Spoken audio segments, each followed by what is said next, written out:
Yeah, she has an experience with an extraterrestrial, I suppose, when she's a young child, and it's a experience that sort of opens her up to this idea that the world is maybe not exactly what it seems.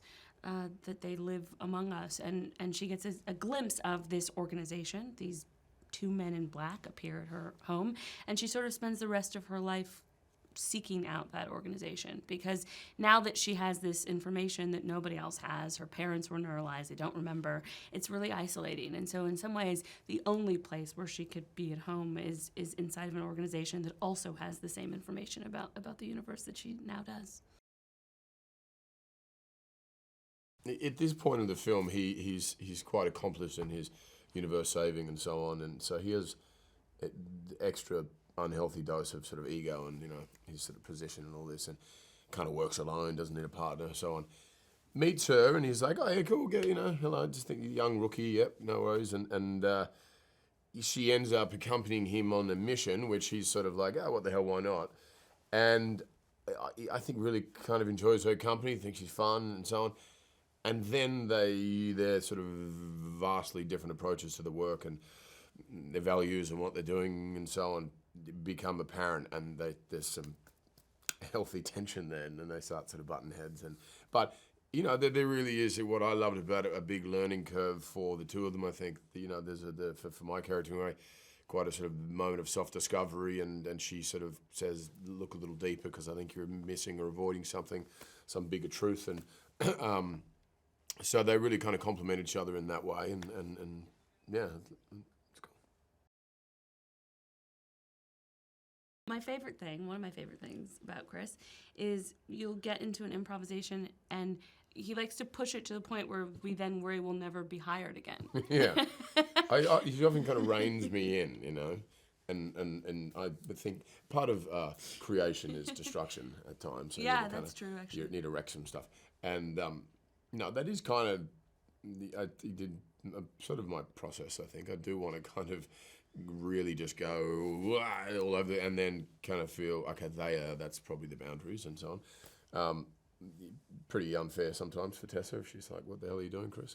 it was only unfair that the very first day that I worked on Thor, I was like, this is confusing. Confusing. Can I talk now? Or you're just gonna keep talking? Should I? Is it my turn? I had a line. That was great though, because we had that, because we'd done it so many times before, we were able to just kind of pick up on that same energy, and you know, there's a sort of mad chaos to it, which was a lot of fun. Yeah, there's a lot of trust. I think we can look at each other and go, do I suck? And then the person can say yes. Yes. Or occasionally, no, that was good. So, yeah.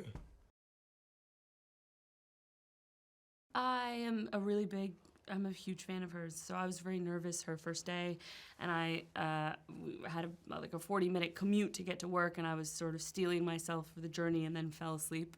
And I literally arrived, and had a bit of, you know, sometimes we drool as humans, and I sort of wiped my mouth and opened the door, and there was Emma Thompson stood waiting for me. So I didn't even have a second to prepare myself to impress her, and she was so lovely, and we just had such a great time together.